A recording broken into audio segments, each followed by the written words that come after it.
What happens when the voice on the other end of the line becomes the hero no one expected? In the small town of Crestwood, where everyone knew everyone's business, Sarah Miller was just another name until the night the storm changed everything. Sarah had always been the quiet one, the girl who faded into the background at family gatherings. Her father, Tom, a retired firefighter, would shrug when folks asked about her job. "She's just a dispatcher," he'd say, his tone a mix of pride and dismissal, as if her work behind a desk couldn't compare to the blaze of his old firefighting days. The townsfolk chuckled, picturing her answering phones, jotting down addresses, nothing more. Sarah never corrected them. She didn't need to. Her world was one of split-second decisions, where a single word could mean life or death.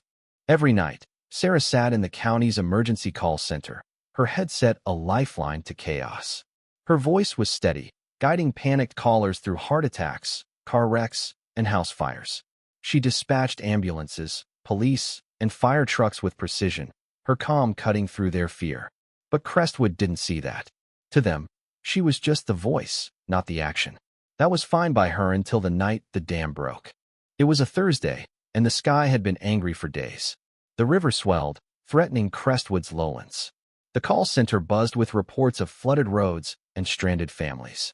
Sarah's fingers flew across her keyboard, her voice a beacon for those lost in the storm. Then the call came. A school bus, carrying 20 kids, was trapped on Old Mill Bridge, the water rising fast. The fire department was stretched thin, and the nearest rescue team was an hour away. The room froze, all eyes on Sarah. She didn't hesitate. "I'm going," she said, grabbing her jacket. Her supervisor protested dispatchers don't leave their posts, but Sarah was already out the door. She wasn't just a dispatcher tonight. She was the only chance those kids had. What the town didn't know was that Sarah had been training for this. For years, she'd studied emergency response, driven by a need to do more than talk. She'd earned certifications, learned to handle specialized vehicles, and kept her skills sharp, all while working her desk job.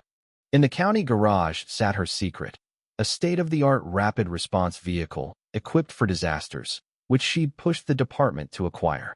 She'd trained to drive it, to use its tools, to save lives. No one had taken her seriously until now.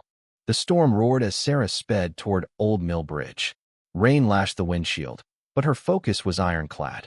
The radio crackled with updates. The bridge was buckling, the kids terrified. She pushed the vehicle to its limits, its sirens slicing through the night. When she arrived, the scene was chaos. Water surged over the bridge, the bus teetering on the edge.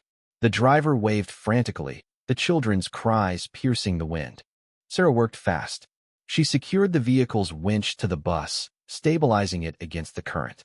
She climbed onto the bridge, her boots slipping on wet metal, and helped the driver pass the kids to safety one by one. Her headset stayed on, relaying updates to the incoming fire crew. By the time they arrived, every child was safe, wrapped in blankets in her vehicle.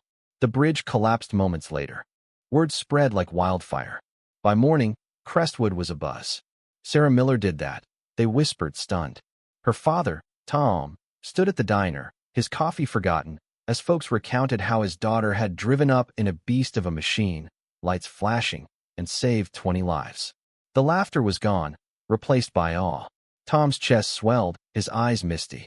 "That's my girl," he said, no longer dismissing her role. Sarah didn't bask in the glory. She was back at her desk the next night, headset on, ready for the next call. But something had shifted. The town saw her now not just a voice, but a force. She'd shown them that courage doesn't always wear a uniform or fight flames. Sometimes, it's the quiet hand guiding the lost, the steady voice in the dark, the woman who drives into the storm when no one else can. In Crestwood, they stopped laughing. They started listening. And Sarah? She kept doing what she'd always done, saving lives, one call at a time.